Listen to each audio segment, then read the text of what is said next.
थोड़ी देर भगवत वाणी का पारायण कर लें।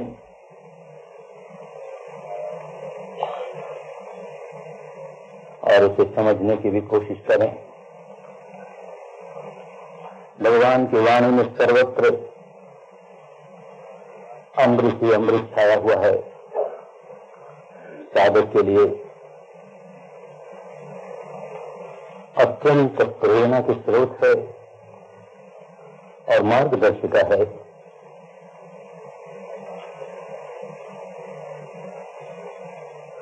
पर जो विषय हमारी साधना से सीधा संबंध रखता है उसके एक दो सूत्र कहेंगे और उसे समझने की कोशिश करेंगे। वेदना पर भगवान ने बहुत कुछ कहा। हमें समझना चाहिए कि यही भगवान बुद्ध की सबसे बड़ी खोज थी।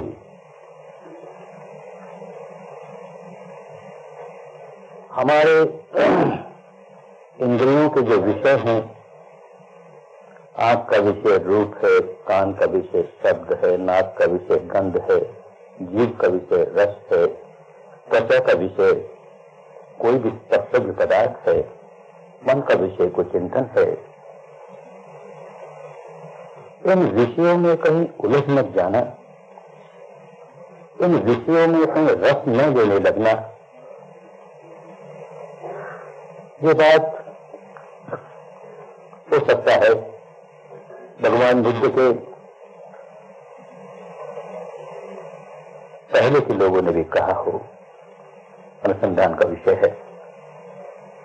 लेकिन भगवान बुद्ध के बाद जो भी साहित्य का निर्माण हुआ आध्यात्मिक क्षेत्र में, वहां सर्वत्र इंद्रिय विषयों के बंधन में मत बन जाना, इंद्रिय विषयों के बंधन में मत बन जाना, न उसे अच्छा मानकर उसके प्रति राग करना, न उसे बुरा मानकर उसके प्रति द्वेष करना। लगता है ये भारत के अध्यात्म की और परंपरा की चली आई एक शिक्षा है और बहुत अच्छी शिक्षा है। भगवान बुद्ध ने इसमें एक और कड़ी जोड़ी। उन दिनों की भाषा में सलायतन, ये हमारे 6 दरवाजे हैं, 6 इंद्रिय, और जो इनके विषय हैं उनको भी सलायतन कहा गया। उनके बंधन से बचो, इतना ही कह के नहीं रह गए, क्योंकि उन्होंने गहराई तक शरीर और चित्त और उन दोनों के पारस्परिक संबंध, इस सच्चाई को खूब गहराई तक अनुसंधान किया, अनुभूतियों के स्तर पर को बुद्धि विलास नहीं किया, और फिर इसके परे की अवस्था देख ली तो सारी बात समझ में आ गई। जैसे हाथ में आंवला रखा हो अकेली में, उसे घुमा फिरा के कैसे देख लो, सारी बात समझ में आ गई। तो उन्होंने देखा कि भाई ये इंद्रिय और इंद्रियों के विषय और इनकी वजह से हमारे मन में राग का जागना, द्वेष का जागना, ये सच है। और इस सच्चाई की एक और कड़ी है, बहुत गहराई वाली कड़ी है। सरायतन प्रत्यय भस्व, ये 6 इंद्रियां अपने अपने विषय से जब इनका स्पर्श होता है तो भस्व प्रत्यय वेदना, तो उस स्पर्श की वजह से कोई वेदना जागती है, शरीर को कुछ संवेदना जागती है। वो विषय अच्छा लगा, सुखद संवेदना जागती है। वो विषय बुरा लगा, दुखद संवेदना जागती है। संवेदना जागती है, उसके बाद तृष्णा जागती है, उसके आधार पर तृष्णा जागती है। वेदना प्रत्यय तन्हा, तो तन्हा तृष्णा, उसे समेटे रखने की तृष्णा अच्छी लगी तो उस संवेदना को कैसे समेटे रखें, उसे बढ़ाएं। बुरी लगी तो उसे दूर करने की तृष्णा गंभीर तृष्णा है। ये तृष्णा जागी तो बंधन शुरू हुआ। हम ऊपर ऊपर से हमारी आंखों को ये रूप का जो विषय है उससे दूर कर लें, कान को शब्द के विषय से दूर कर लें, नाक को गंध के विषय से दूर कर लें, जीभ को रस के विषय से दूर कर लें, त्वचा को किसी स्पर्शव्य पदार्थ के विषय से दूर कर लें, तो छुटकारा नहीं हुआ। हमारा मानस तो सारे खेल खेलता रहता है, आंखों से कोई रूप दिख नहीं रहा है तो आज के पहले कभी देखा है, चिंतन चलता है उस रूप का, अच्छा है बुरा है, तो वो इस इंद्रिय का जो विषय है वो तो बंद नहीं हुआ, वो अपना काम किए जा रहा है। कान से कोई शब्द कभी सुना, किसी ने गाली दी, किसी ने प्रशंसा की, चल रहा है मन में। नाक से कोई गंध, जीभ से कोई रस, स्पर्श पदार्थ शरीर से लगा हुआ, ये सारे मानस अपना खेल खेलते रहता है और उसकी वजह से संवेदनाएं होती रहती हैं और उन संवेदनाओं की वजह से हम राग पैदा करते हैं, हम द्वेष पैदा करते हैं, आसक्ति पैदा करते हैं, उससे दुराव पैदा करते हैं, उसे दूर करने की कोशिश करते हैं। ये क्रम तो चलता ही रहा, अंतर मन की गहराइयों में ये क्रम तो चलता ही रहा।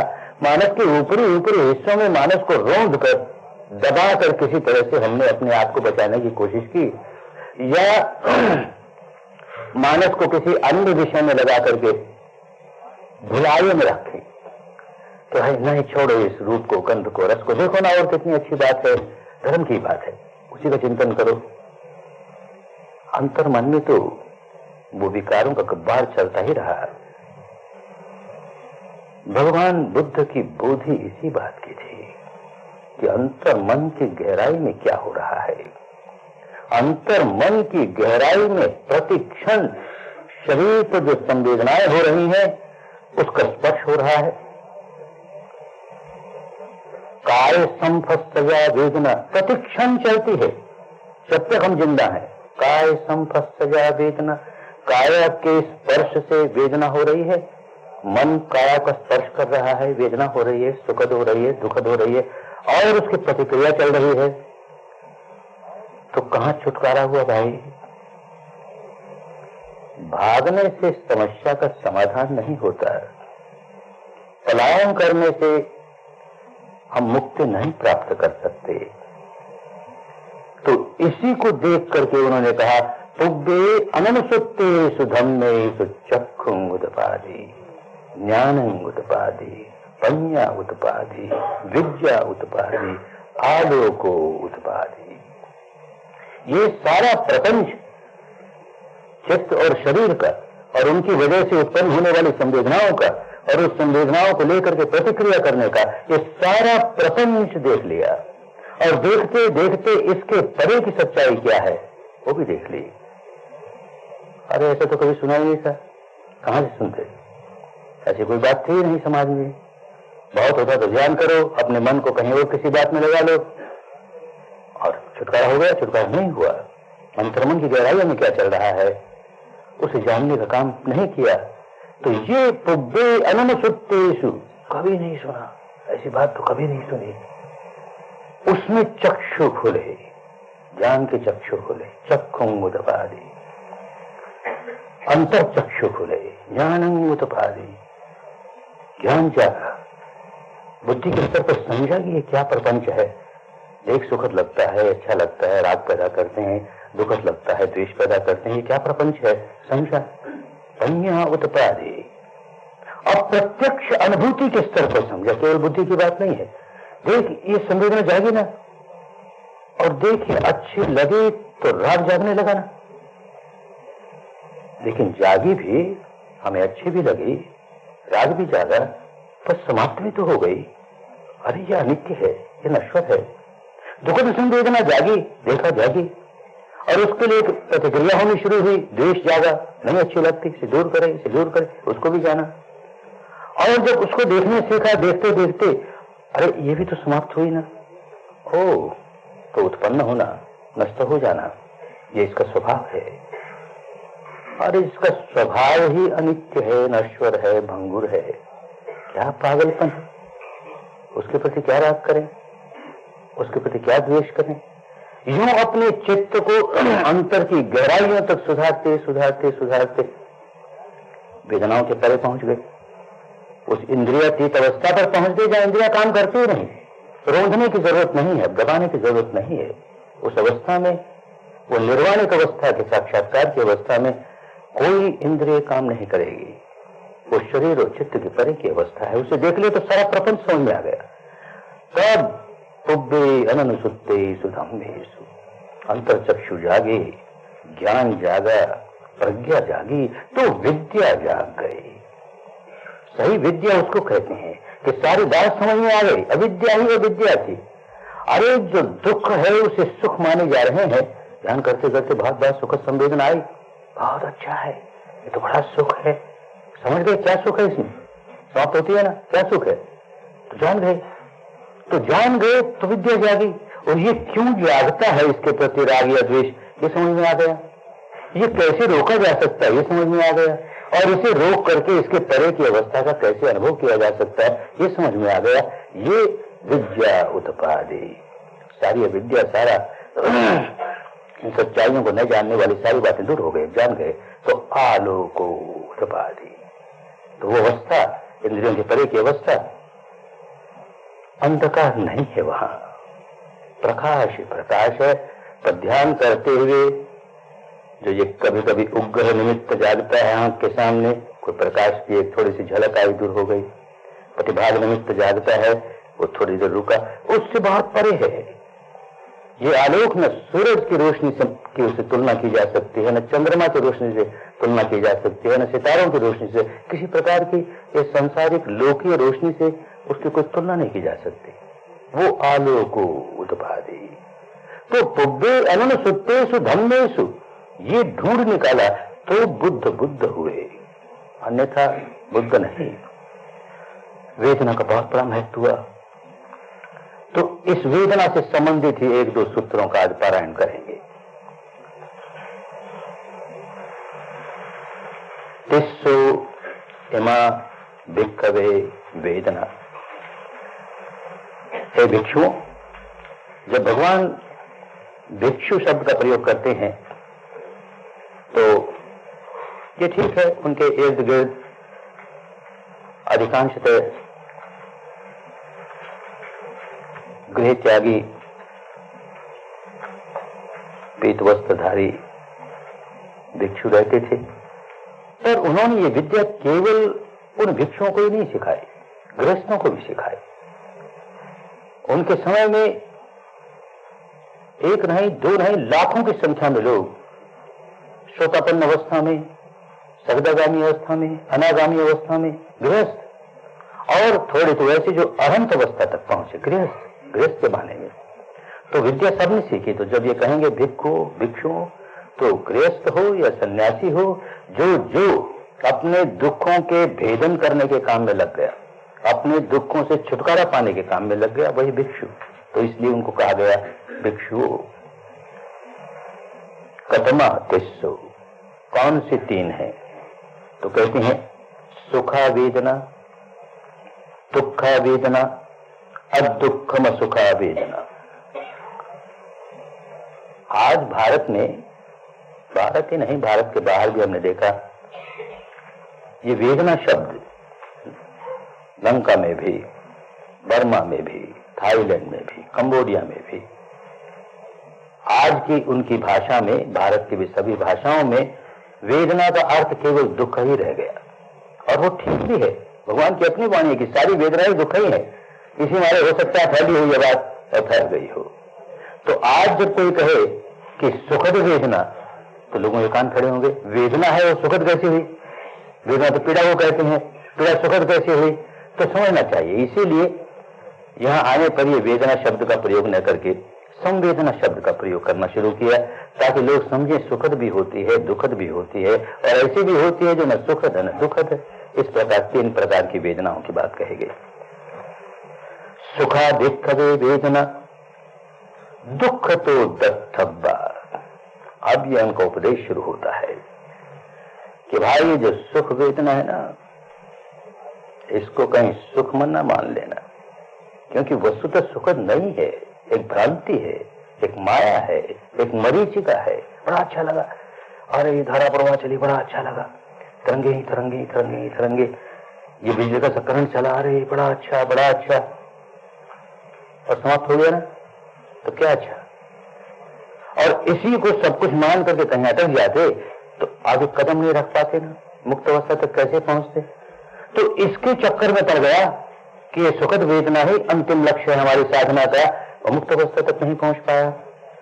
अरे ये दुखद है भाई, जो हमको सुखद लग रही है, वास्तविक स्थिति ये है कि ये दुखद है। तो कहती हैं दुखा वेदना सल्लतो दत्थब्बा। और जो दुखद संवेदना है, अरे जैसे कोई तीर लगा हो, कोई भाला धंसा हो, बाहर निकलना है ना, ये कैसा जीवन है। प्रतिक्षण भीतर ही भीतर कभी सुखद चलता है, कभी दुखद चलता है, इन दोनों के बाहर निकलना है ना। तो सुखद को भी दुखद है ये समझेगा। बुद्ध ने कहा इसलिए मानते हैं, कुछ नहीं पल्ले पड़ेगा, अनुभूति से समझेगा ये सुखद है, ये भी दुखद है। अरे जो दुखद है और अधिकांश वो दुखद रहती है, वो तो जैसे तीर लगा है। कितने जन्मों से ये तीर लगा हुआ है, कितने जन्म बिताए दुख ही दुख में, दुख ही दुख में, तीर लगा है ना, दुख का तीर लगा है, भाला धंसा हुआ है, और जीवन बिताए जा रहे हैं उसमें, एक जीवन के बाद दूसरा जीवन, दूसरा जीवन, अंत नहीं। किस कदर उलझ गए, इसके बाहर निकलना है। तो दुख वाले को यूं समझे कि जैसे हमारे भीतर तीर लगा है, ये भवचक्र का तीर है। ये भवचक्र का तीर जब तक है तब तक इस तरह के दुख आने ही वाले हैं। कभी इस बात को लेकर दुखी, कभी उस बात को लेकर दुखी, और उसकी वजह से शरीर में इस प्रकार के दुख संवेदना या उस प्रकार के दुख संवेदना, ये दुख पीछे लग गया। तीर जो लगा है, भव तृष्णा का तीर जो लगा है, ये भव संसरण का तीर जो लगा है, उसके बाहर निकलने की विद्या मिली नहीं, तो दुख ही दुख, दुख ही दुख। अदुःखम सुखा वेदना अनिच्यतो दत्थब्बा। अब ये दत्थब्बा, इस शब्द को भी समझना चाहिए। जैसे कहीं विपश्यना, तो पश्यना देखना है, दत्थब्बा देखो, देखना है। आज के भारत में इस शब्द का एक अर्थ, रूढ़िक अर्थ हो गया, जिसने साधना बुला ली। हम भूल गए क्या साधना होती है, क्या मुक्ति का मार्ग होता है। आज तो देखने शब्द का अर्थ हो गया, कोई रूप देखो, कोई रंग देखो, कोई रोशनी देखो, कोई आकृति देखो, आंख का प्रयोग करो, तो जो सामने आया उसे देख लिया। नहीं नहीं, भारत की पुरानी भाषा में वो अर्थ भी था, लेकिन साधना के क्षेत्र में वो अर्थ बिल्कुल नहीं, जरा सा भी नहीं। अनुभव करो, रूप नहीं देखना है। सुखद संवेदना आई, उसका क्या रूप देखोगे? वो काली है कि गोरी है कि प्रकाशवान है कि अंधेरी, क्या देखोगे? इस आकृति के, उस आकृति के, अनुभव करो। सुखद संवेदना उसे अनुभव किया, सुखद है, दुखद है, दुखद है, असुखद है, असुखद है, अदुखद है, अदुखद है, उसको अनुभव करो। आज की भारत की भाषा में भी वो पुराना अर्थ देखने का आज भी प्रयोग होता है। हम भूल गए, कभी ध्यान से देखते नहीं, अपनी भाषा को हमने ध्यान से समझा नहीं। तो एक आदमी कहता है कि देखिए रसगुल्ला बड़ा मीठा है, तो खाकर देख रहे, तो खाकर क्या देखे? खाकर उसका रूप देखे कि उसका रंग देखे, क्या देखे? खाकर उससे अनुभव देख क्या होता है। ये मक्खन बड़ी मुलायम है, अरे जरा छू के देख, छू के देख क्या देखे? उसका रंग देखे? ये गंध बड़ी बड़ी सुगंधित है, बड़ी अच्छी है, तो सुनकर तो देख। ये देख शब्द आज भी अपनी भाषा में इस्तेमाल होता है अनुभव करने के अर्थ में, और साधना में तो अनुभव की ही बात है। पश्चना तो अनुभव करना, दत्थ तो अनुभव करना, दत्थे तो अनुभव करना, ये सारे अनुभव के रूप में लेने चाहिए। रूप रंग रोशनी आकृति से इसका कोई दूर परे का भी संबंध नहीं, ये बात समझ लेनी चाहिए। यतोखो भिक्खवे भिक्खुनो सुखा वेदना दुख तो दिट्ठा होती, दुखा वेदना सल्ल तो दिट्ठा होती, अदुखम सुखा वेदना अनिच्छ तो दिट्ठा होती।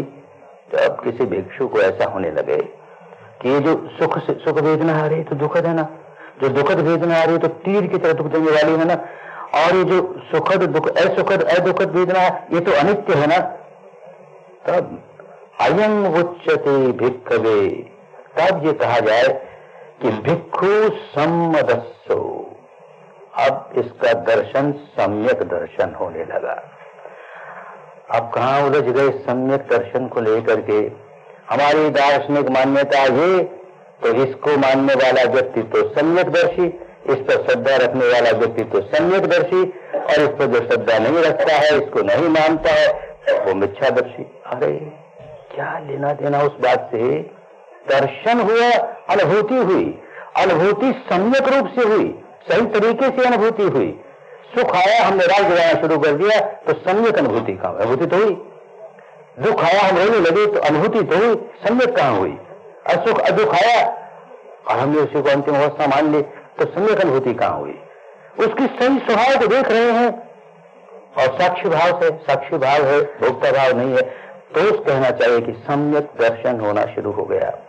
दुख है, इसका सम्यक दर्शन, दुख के कारण है, उसका अनुभूति के स्तर पर सम्यक दर्शन, उसका उपाय है उसको दूर करने का, उसका सम्यक दर्शन, और दूर हो गया उस अवस्था का सम्यक दर्शन, तो सम्मदस्सो ऐसा होता है। तो क्या होता है? अच्छे तणहं, काट दिया तृष्णा को। तृष्णा का जो बंधन बांधे हुए था, ऐसा करते करते देखते देखते सम्यक रूप से देखते देखते सारी तृष्णा के बंधन को काट फेंकता है। विभक्त ये संयोजन, वो संयोजन जो हमें बांधे हुए है, वो संयोजन जो हमें रपेटे हुए है, उसका विवर्तन शुरू कर दिया, उसको खोलना शुरू कर दिया। जो बंधन थे खुलते जा रहे हैं, खुलते जा रहे हैं, संयोजन हमारा अलग दूर होते जा रहा है। सम्मा मानाभिसमया, बड़ा कठिन काम है। ये सारा कुछ करते हुए भी साधक के मन का मैं नहीं निकलता। मैं कर रहा हूं, मैं बंधन में हूं, मुझे मुक्त होना है, मुक्त होकर रहूंगा, इस प्रकार करके मुक्त हो जाऊंगा। मैं मेरा मेरा ऊंची अवस्थाओं पर जाकर कभी छूटता नहीं। तो ये जो मान है, यानी मैं मेरे का भाव है, उसे खूब अच्छी तरह समझ लेता है कि कैसा पागलपन है, ये मैं और मेरे के नाम पर क्या पागलपन चल रहा है। तो उसको माना अभिसमया और अंतमकाशी दुखस्सा, और ऐसी अवस्था में पहुंच जाता है कि जहां दुखों का नितांत समापन हो गया ही नहीं, अंत हो गया। तो ये सारा कब होता है? जबकि सुखद संवेदना को दुख जैसा माने, दुखद संवेदना को तीर चुभे हुए दुख जैसा माने, और असुखद अदुखद को अनित्य है ऐसा समझे, तो उस अवस्था तक पहुंचता है। तो ये विपश्यना किस तरह से की जाए, ये सारा इसमें समझाया हुआ है। यो सुखम दुख तो अद दुखम दखे सल्लतु अदुखम सुखम संतं अदखेनन अनिच्यतु। यो सुखम दुख तो अद्द का अर्थ यहां जैसे आगे अदखे उसी भाव में कि जो सुख को दुख जैसा देखता है, ये दुख है ऐसा समझता है। दुखम दखी सल्लतो, जो दुख है उसको तीर चुभे हुई पीड़ा की तरह देखता है, समझता है। और अदुखम सुखम संतन, इसे समझना चाहिए। साधना करते हुए बहुत बार इस प्रकार की अनुभूति होती है जिसे हम नहीं कह सकते सुखद है, जिसे हम नहीं कह सकते दुखद है, लेकिन ये बहुत सतही स्तर पर है, ऊपरी स्तर पर है। भगवान जब दुख और असुख की बात करते हैं तो बहुत गहराई की बात करते हैं, इसीलिए संतम शब्द का इस्तेमाल किया। ध्यान करते करते उदय व्यय उदय व्यय उदय व्यय, फिर भंग भंग भंग, यूं करते करते हम ओलारी को स्थूल से सूक्ष्मता की ओर चले जा रहे हैं। सुखमा सुखमा सुखमा, आगे बढ़ते बढ़ते एक ऐसी अवस्था आती है कि भीतर अनुभव हो रहा है, लेकिन नहीं कह सकते कि सुखद संवेदना है, नहीं कह सकते दुखद संवेदना, बड़ी शांति है संतन, बड़ी शांति है। मानस की उन गहराइयों में जहां बहुत से विकार निकल गए, बहुत से विकार निकल गए, तो भीतर एक बड़ी शांति, एक बड़ी प्रशुद्धि, कैसी शांति है। उस समय पता ही नहीं लगता कि इसमें कोई उत्पाद व्यय भी हो रहा है, क्योंकि इतनी सूक्ष्म अवस्था में उत्पाद व्यय हो रहा है, मानस उसे नहीं पहचान सकता। तो अधिकांशतः एक कठिनाई है, ये खतरा है कि साधक समझ लेता है कि मुझे अंतिम अवस्था मिल गई, निब्बानंग परमं सुखं, निर्वाण सुख शांति का है, तो हमें तो सुख शांति मिल गई। वो कितनी शांति है, आ गया ना, धोखा हो जाएगा। अविद्या है, तुम्हें होश नहीं है, अभी इंद्रिय क्षेत्र में ही गुजर रहे हो। बहुत साधक आते हैं जो महीने के कोर्स में बैठते हैं, 1.5 महीने के कोर्स में बैठते हैं, आते हैं कि हमें निर्वाण की अनुभूति हो गई। क्या हुआ भाई? भीतर इतनी शांति मिली, इतनी शांति मिली, बड़ी अच्छी बात। अब की ऐसी अवस्था आए तो जरा देख लेना, आंख खोल करके तुम्हारी आंख काम कर रही है क्या? कान से सुन के देखना, सुन रहा है ना? सभी इंद्रियों से चुटी काट के देखना, शरीर में मालूम हो रहा है ना कुछ? अरे तो काहे का निर्वाण आया, अभी इंद्रिय अवस्था है ना, शांति आई इंद्रिय अवस्था में, अच्छी बात है। अंतिम लक्ष्य नहीं है, अभी इसके और आगे जाना है। तो बड़े ध्यान से देखेंगे तो उसमें भी एक बहुत नन्हा सा, बहुत सूक्ष्म सा उदय वे चल रहा है, उत्पन्न होता है, नष्ट होता है, उत्पन्न, बड़े सूक्ष्म स्तर पर हो रहा है। ऐसा समझता जाएगा, अन्यथा उसी को नित्य शाश्वत ध्रुव मान लेगा तो अविद्या में पड़ गया, बेहोशी में पड़ गया, वो मूर्ता में पड़ गया। अरे नहीं, अभी मेरी इंद्रियां काम कर रही है, वो तो इंद्रिय के परे की अवस्था भी नहीं आई, तो देखो इसको ध्यान से। तो ये अदुख असुख की जो बात भगवान कहते हैं, वो उस अवस्था की जो बहुत शांत अवस्था है, वहां जाकर के अनित्य बोध को और दृढ़ करना पड़ता है, अनुभूति के स्तर पर और दृढ़ करना पड़ता है। तो साधक छलांगे लगाता हुआ आगे बढ़ जाता है और इंद्रियों के परे की अवस्था में पहुंच जाता है। वहीं अटक गया तो ये बीच की धर्मशाला है, बीच की धर्मशाला में अटक गया, आगे बढ़ना ही बंद हो जाएगा। देखा हमने अपने अनुभव से भी, अनेकों के अनुभव से भी, जो लोग किसी प्रकार की दार्शनिक मान्यता में उलझे हुए हैं, उनके लिए वो दार्शनिक मान्यता प्रमुख है। मुक्त हो जाना उनके लिए प्रमुख नहीं, विकारों से छुटकारा पा लेना उनके लिए प्रमुख नहीं। उनके लिए प्रमुख है कि हमारी जो मान्यता है दर्शन की, वो कैसे सिद्ध हो और उसको हम अनुभूति पर उतारें। तो जहां इस तरह की अवस्थाएं आने लगी, सारा शरीर केवल तरंगे ही तरंगे तरंगे ही तरंगे, वो तो बहुत ऊंची अवस्था, बहुत ऊपरी अवस्था है। अभी बस एक एक अणु चेतन हो उठा तो हमें परम चैतन्य की अनुभूति हो गई, तो ईश्वर की अनुभूति हो गई, ब्रह्म की अनुभूति हो गई, हम मुक्त हैं। ऐसा व्यक्ति आगे कैसे बढ़ेगा? उससे नीचे शांत अवस्था आई, ये परम शांति की अवस्था, ये ईश्वर के दर्शन की अवस्था, उसकी अनुभूति की अवस्था, या ये हमारी आत्मा की अनुभूति की अवस्था। उलझा है ना, अपनी मान्यताओं में उलझा है ना। सच्चाई ये कि तुम्हारी मान्यता जो कुछ है एक और रखो भाई, तुम अनुभूति पर उतरो, हर बात अनुभूति अनुभूति अनुभूति, ये मानकर चलो कि अंतिम अवस्था इंद्रियों के परे की अवस्था है। तो हर पड़ाव पर ये देखते रहो जो अवस्था है कि अभी इंद्रियों के क्षेत्र में ही है ना, इंद्रियों के क्षेत्र में तो जरूर अनित्य है, और ध्यान से देखेंगे तो साफ मालूम होगा अनित्य है, तो ठीक रास्ते चलता चला जाएगा। अन्यथा आरोपण करने लगेगा, जो अनित्य है उस पर नित्य का आरोपण करने लगेगा, जो दुख है उस पर सुख का आरोपण करने लगेगा, जो मैं नहीं मेरा नहीं उस पर मैं मेरे का किसी दार्शनिक मान्यता का आरोपण करने लगेगा। सारा रास्ता रुक जाएगा, बस वहीं गाड़ी रुक गई, आगे जा नहीं पाएगा। ऐसा बहुतों में देखा, आते हैं भागे भागे कि हमने आत्मा का दर्शन कर लिया, हमने आत्मा से आत्मा को देख लिया। अजीब है, तुमने आत्मा को आत्मा से देख लिया तो क्या देख लिया? बस यही देख लिया कि ऐसी अवस्था कोई आई, हमने आत्मा को आत्मा से देख लिया, हमने परमात्मा को देख लिया, हमने ये देख लिया, हमने वो देख लिया। अरे अनित्य है भाई, उसको अनित्य ही मानो और फिर देखो कैसे आगे बढ़ते हो। ये कहा गया कि इस तीसरी अवस्था में जो बड़ी शांत अवस्था है, उसको कोई अंतिम अवस्था न मान लेना, वो भी अनित्य है। ये समझते हुए, ये अनुभव करते हुए आगे बढ़ोगे। सर्वे सम्मदसो भिक्षु, उस तरह का कोई भिक्षु साधना करने वाला जो इस प्रकार का सम्यक दर्शन किया जा रहा है, सच्चाई को यथाभूत देखना, ये सम्यक दर्शन है। जैसी है वैसी है, इसका स्वभाव अनित्य है तो अनित्य है, ये दुख है तो कितनी पीड़ादायक है, ये सुखद है तो ये भी दुख ही है, ये उसको सम्यक रूप से देखता है। परिजानाति वेदना, बार बार सुना है ये परिजानाति शब्द। वेदनाओं की सारी परिधि देख गया, उसकी जो सीमा है, जहां जहां वेदना है वो सब देख गया, चाहे सुखद है चाहे दुखद है, चाहे असुखद अदुखद शांत है, सब देख गया। वो सब देख गया कि नहीं देख गया, उसने परिपूर्ण रूप से इस क्षेत्र की जानकारी कर ली कि नहीं कर ली, उसका क्या प्रमाण? एक ही प्रमाण है कि उसके परे की अवस्था देख ली, तब पता लग गया कि यहीं तक था, ये वेदनाओं का खेल यहीं तक था, इसके आगे नहीं है।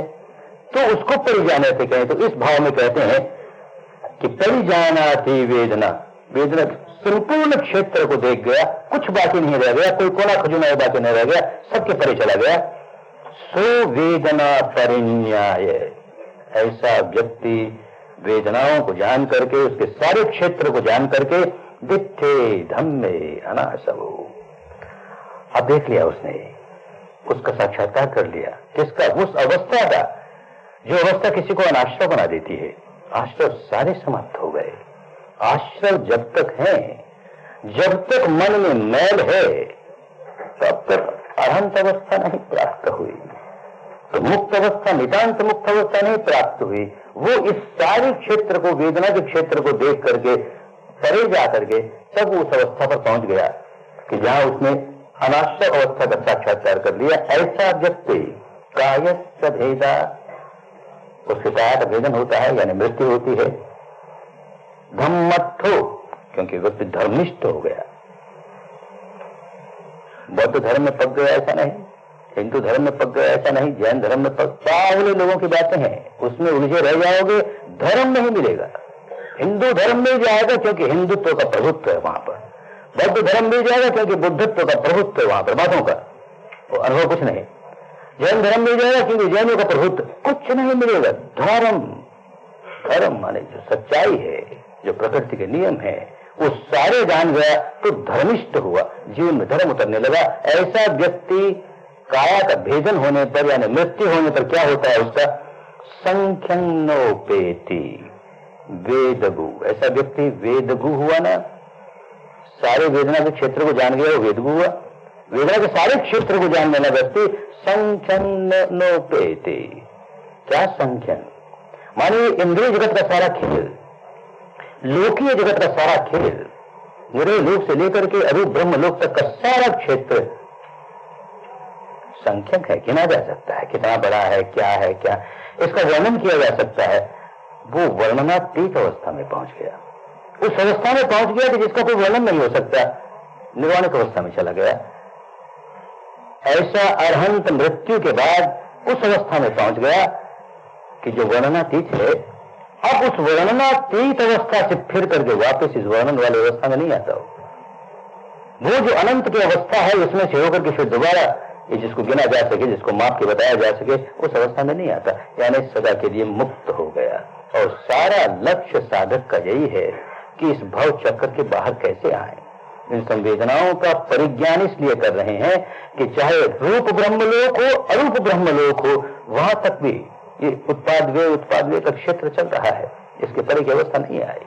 उस सबको पार कर जाएगा, तब देखेगा अब ये उत्पाद व्यय समाप्त हो गया, अब ये वेदना का क्षेत्र समाप्त हो गया, अब ये इंद्रियों का क्षेत्र समाप्त हो गया। पहुंचना वहां तक है, उसके लिए एक छोटे से सूत्र में सारा मार्ग बता दिया, सारी विधि बता दी।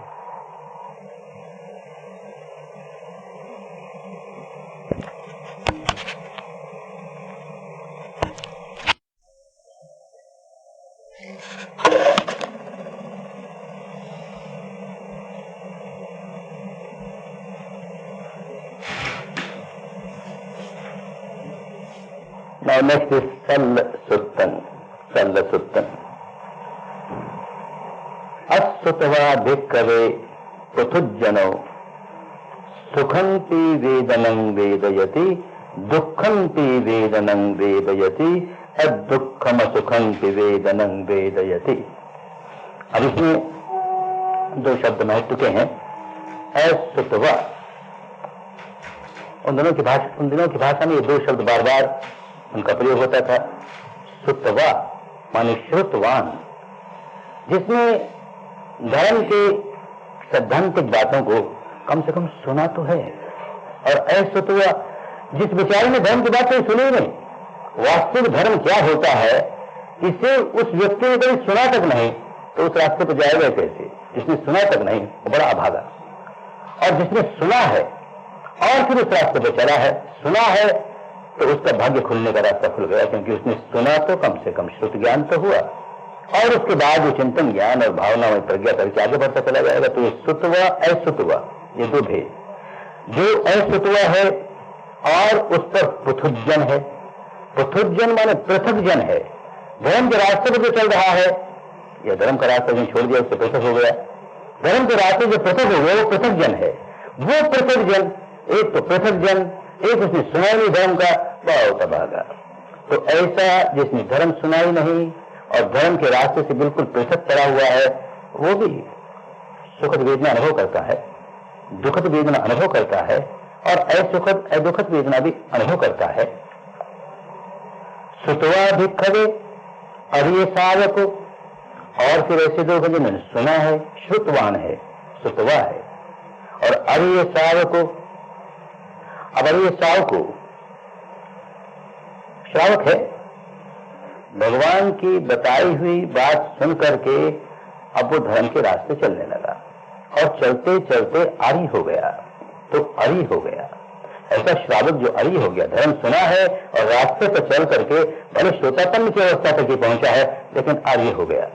ऐसा व्यक्ति, दो तरह के व्यक्ति हैं, एक तो चला ही नहीं और सुना ही नहीं कभी, एक सुना है और चला है और आर्य हो गया है। वो व्यक्ति जो आर्य हो गया है, सुना है और इस रास्ते चला है, वो भी सुखम वेदनं वेदयति दुखम वेदनं वेदयति अदुःखम सुखम वेदनं वेदयति। वो भी अपने सांसारिक जीवन में सुख वेदना भी अनुभव करता है, दुख वेदना भी अनुभव करता है, असुख दुख वेदना अनुभव करता है। तो पूछते हैं, तत्र भिक्खवे को विशेषो? तो जब ऐसी अवस्था है कि एक अश्रुतवान मूर्ख व्यक्ति जो धर्म के रास्ते नहीं चल रहा है, वो भी इन तीनों वेदनाओं का अनुभव कर रहा है। एक व्यक्ति जो श्रुतवान है और धर्म की अवस्था पर आगे बढ़ा है, वो भी इन तीनों का अनुभव कर रहा है। इन दोनों में क्या फर्क हुआ? तत्र भिक्खवे को विशेषो, क्या विशेष बात हुई इनमें? को अधिक प्रयासो किम नानाकरण, इन दोनों को कैसे अलग अलग करके समझें कि इनमें ये इसलिए अच्छा है, इसमें ये इसलिए, इन दोनों का भेद कैसे करें? दोनों का अनुभव तो एक जैसे होती हैं। वो आदमी आर्य हो गया, इसका मतलब उसको दुख संवेदना न हो, ऐसा तो होता नहीं, उसे भी होती है, सुखद भी होती है, न्यूट्रल भी होती है। तो अनुभव हो रहा है दोनों को एक जैसा, तो भेद क्या है इनमें? भगवं मूलकानो भन्ते धम्म, भगवान ही मूल है धर्म के। शुद्ध धर्म कहां से निकला? भगवान ने शुद्ध धर्म का साक्षात्कार किया और फिर लोगों को बताया, तो जड़ तो भगवान के पास है ना, वहीं से सामने आया धर्म। तो भगवान मूल का, आप ही मूल है धर्म के, इसलिए आप ही बताइए। भगवान पूछ रहे हैं साधकों से कि भाई इन दोनों में क्या अंतर है? तो साधक कहते हैं महाराज हम क्या बताएं, आप ही बताइए इनमें क्या अंतर है।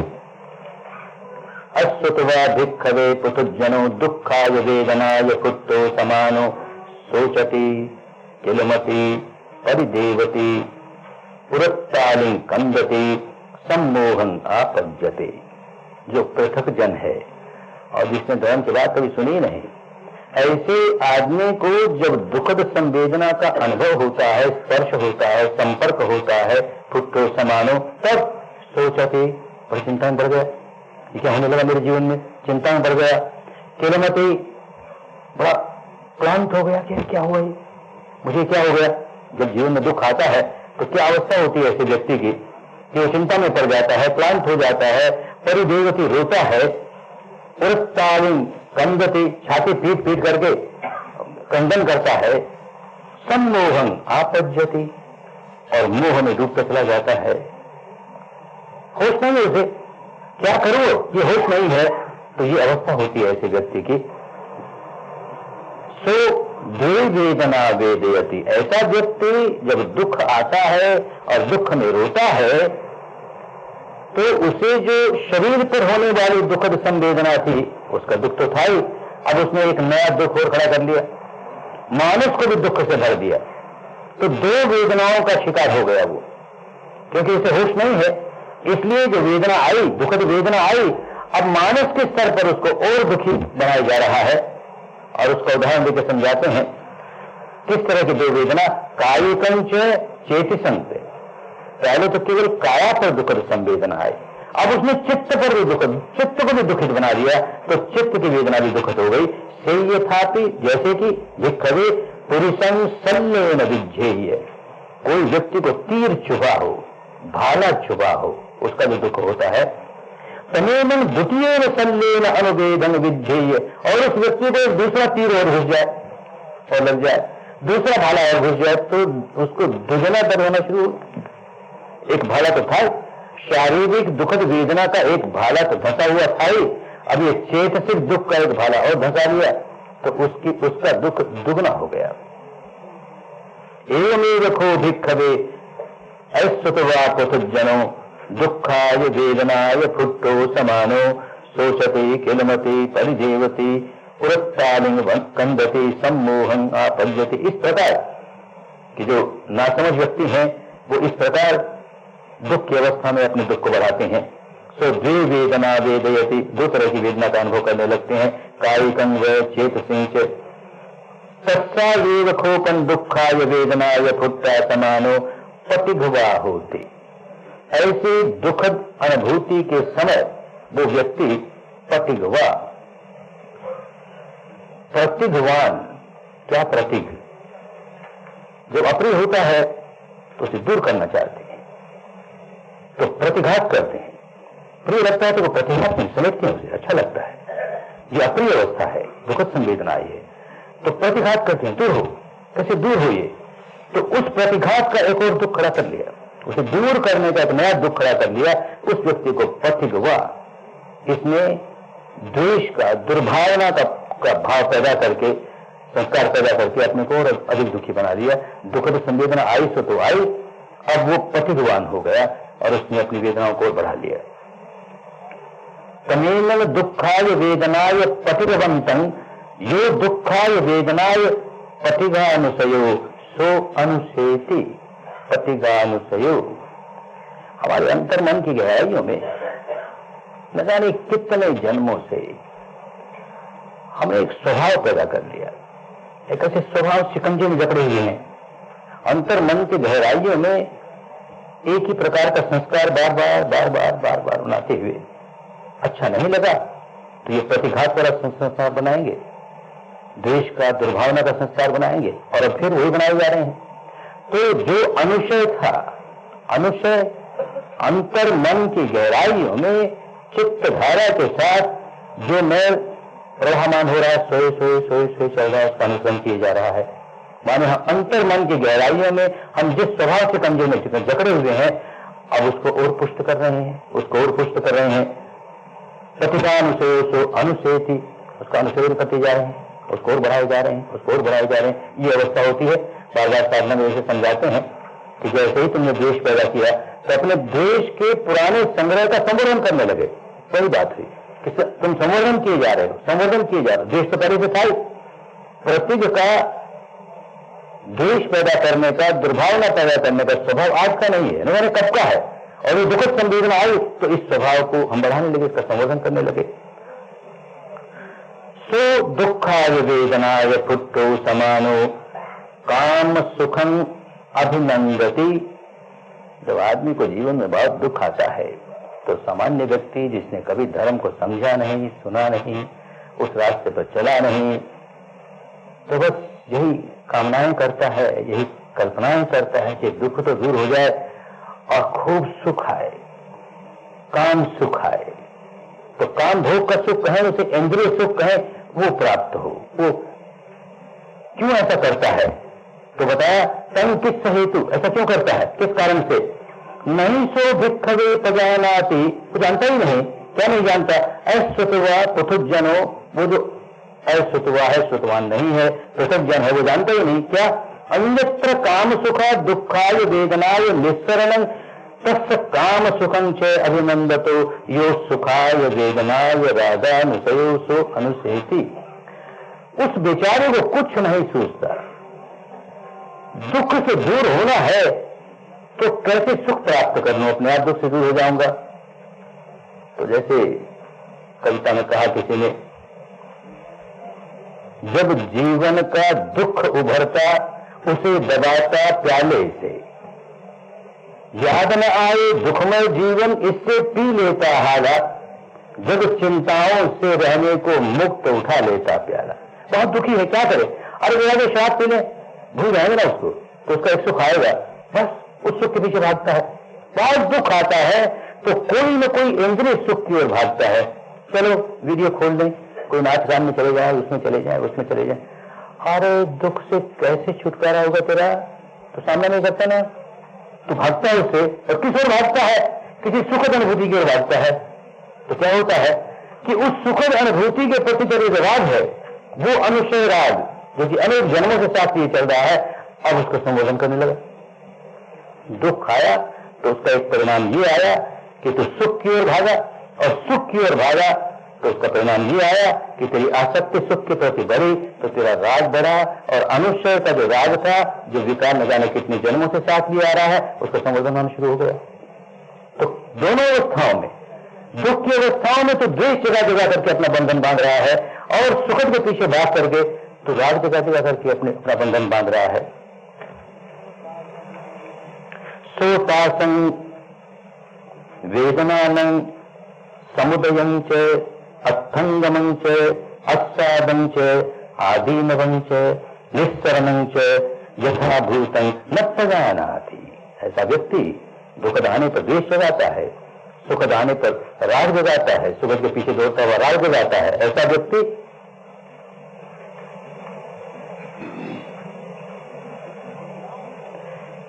इन वेदनाओं के समुदय को नहीं जानता, न पहचानाती। उसने उपासना की नहीं, या की तो बड़ी अधूरी की, तो जानता ही नहीं। केवल इनका उत्पाद होता है, इनका उत्पाद होता है, समुदय होता है, अथंगमम, समुदय होता है, देह होता है, उदय होता है, देह होता है। समुदय धम्मानुपस्सी विहरती, वही धम्मानुपस्सी विहरती, दोनों ही नहीं जानता। आस्वादन से, और नहीं जानता कि मैं इसका आस्वादन करने लगा, सुखद का सुख भोगने लगा, दुखद का दुख भोगने लगा। उस आस्वादन को अनुभव द्वारा साक्षी भाव से देखता नहीं, उसमें केवल लोट पलोट लगा रहा है।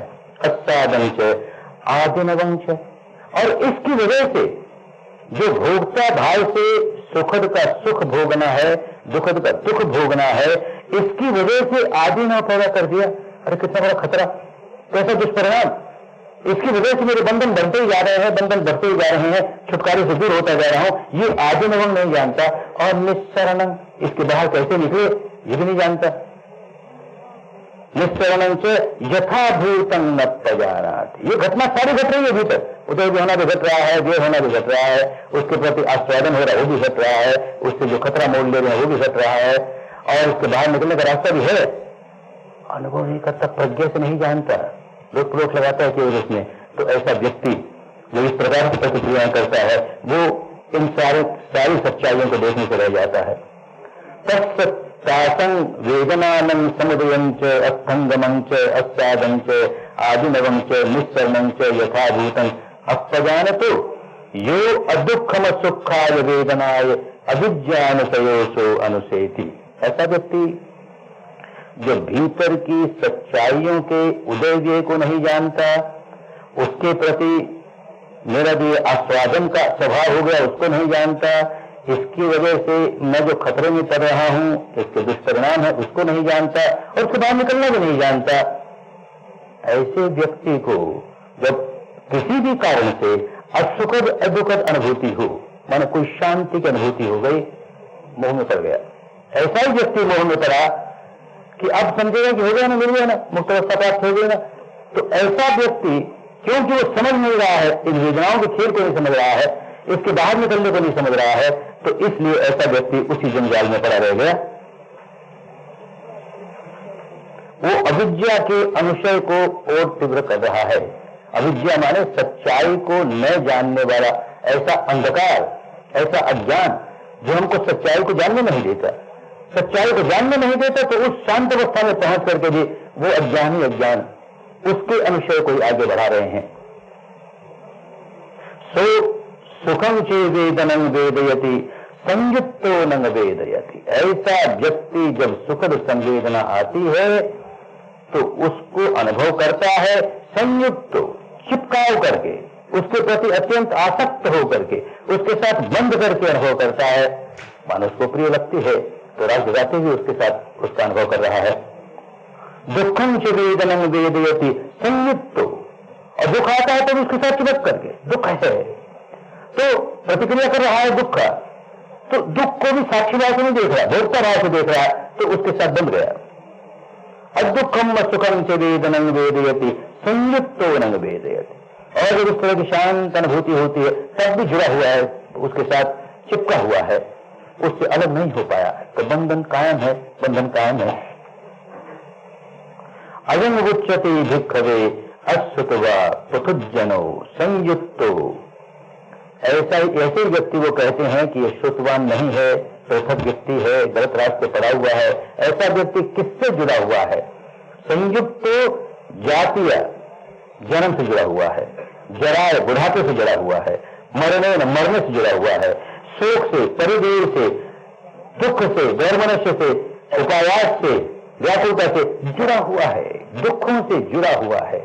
जन्म पर जन्म, जन्म पर जन्म, दुख ही दुख के जन्म आने वाले हैं। उसे होश नहीं, उसे होश नहीं है कि मैं कर क्या रहा हूं, तो जकड़ गया, दुख से इस प्रकार जकड़ गया क्योंकि उसे होश नहीं है कि सुखद संवेदना आने पर मुझे कैसे उसे देखना चाहिए, दुखद आने पर कैसे देखना चाहिए, और असुखद दुखद शांत अनुभूति हो तब उसे कैसे देखना चाहिए, ये बात वो सीखा ही नहीं, तो इस भव चक्र के साथ जुड़ गया।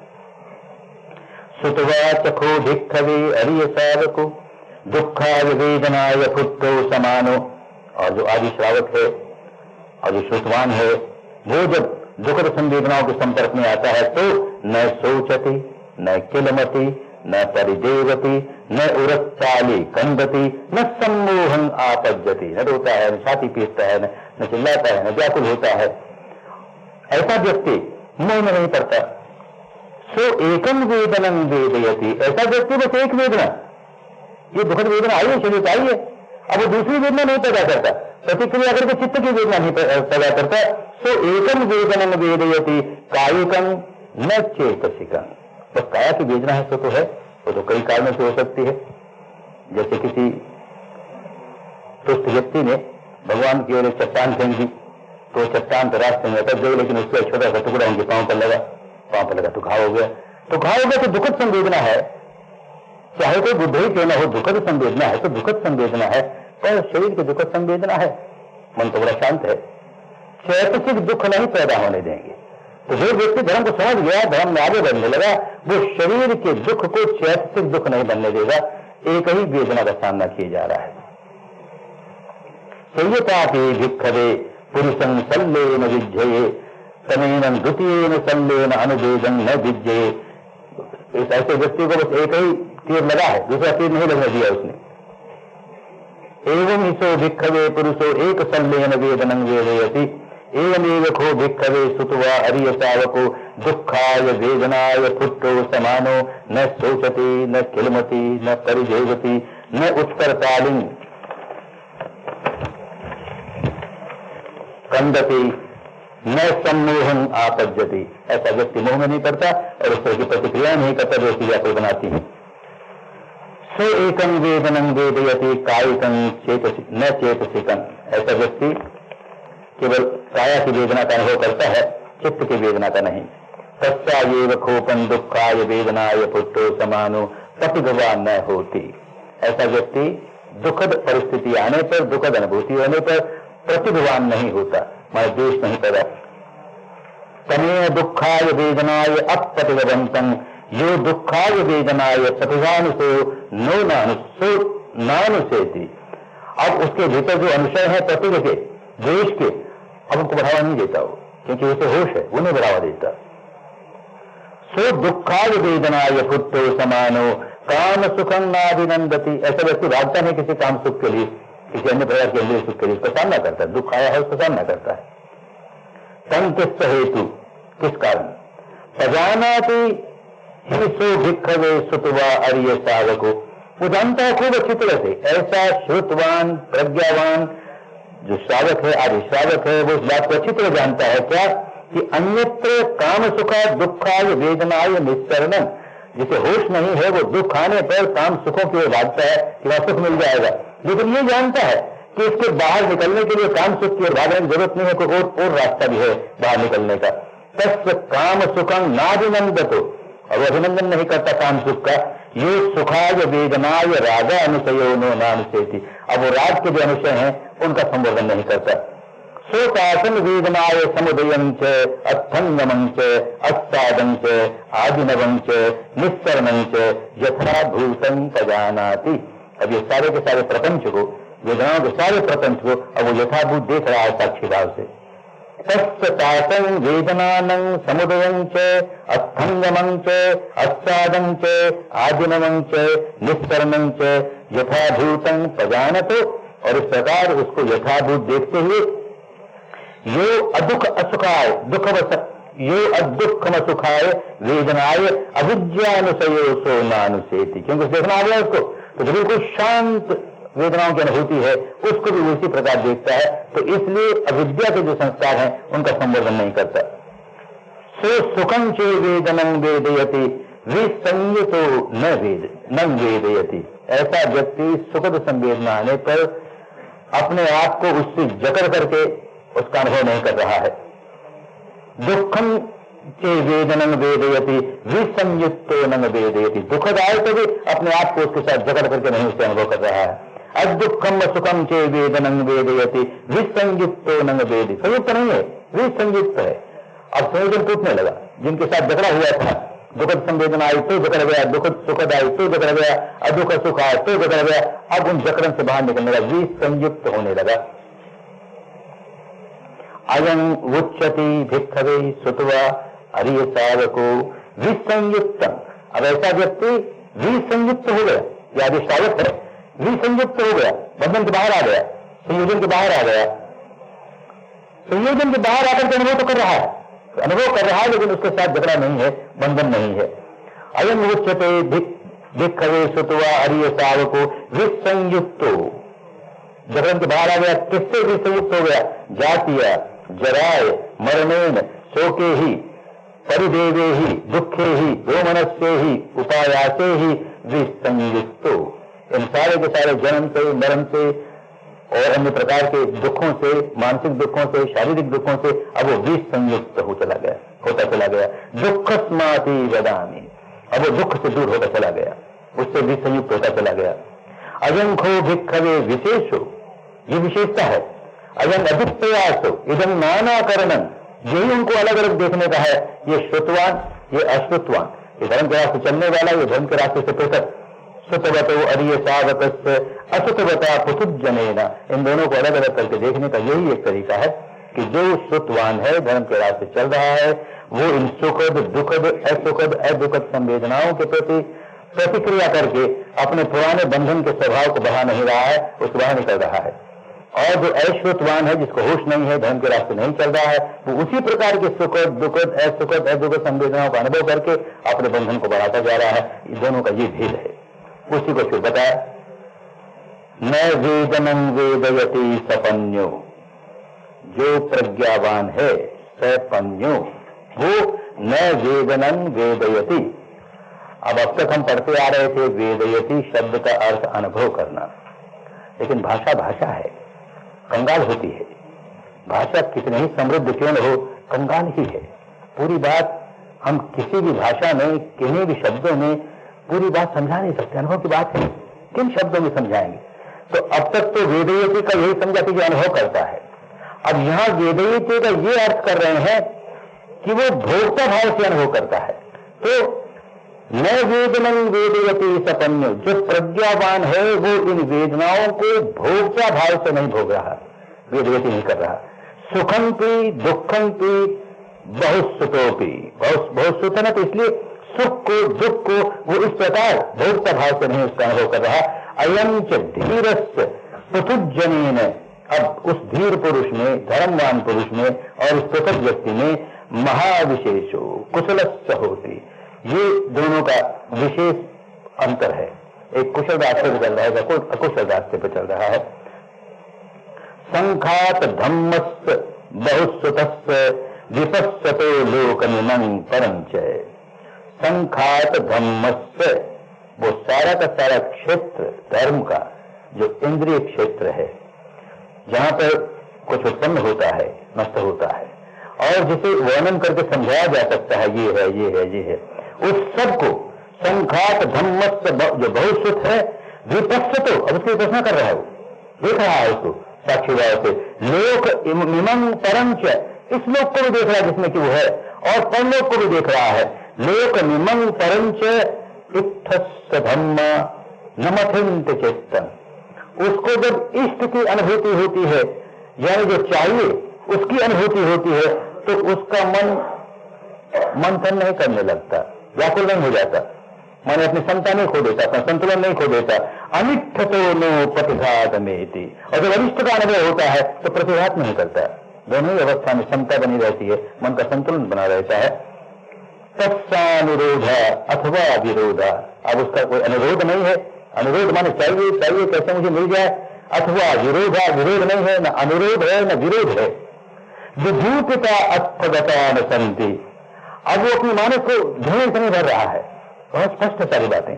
विधूपिता अर्थगता न संति, उसका कल्याण किस बात में है, ये बात अब अंधेरे में नहीं है, बिल्कुल स्पष्ट है उसके लिए। पदं च नत्वा विरजन अशोकन, उस परम पद को अब वो जान गया, उस परम पद को जो विरज है, जिसमें कोई मैल नहीं है, जो अशोक है, जिसमें कोई दुख नहीं है, शोक नहीं है, उसको जान करके सम्मा पजानाति, ऐसा व्यक्ति ही सम्मा पजानाति, उसी ने सम्यक दर्शन किया है, उसी ने सच्चाई को सम्यक रूप से देखा है। सम्मा पजानाति भवस्सपारगु, भाव को और उसके पार निकल जाने वाली सारी स्थिति को इस व्यक्ति ने बिल्कुल अच्छी तरह से देख लिया, मुक्त हो गया, तो ये दोनों अवस्थाओं को देख गया। ये अंतर है दोनों का।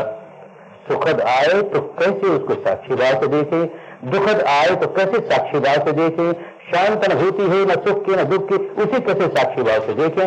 ये होश बना रहे तो उस अंतिम अवस्था तक पहुंचेंगे ही।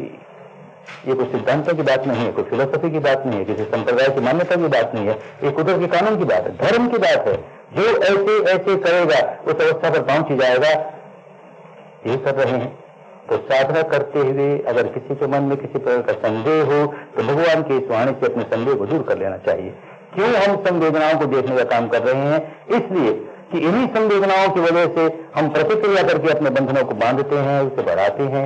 इन्हीं संवेदनाओं को प्रतिक्रिया न करके हम बंधनों से खुलते हैं और खुलते खुलते खुलते अंतिम अवस्था तक पहुंचते हैं।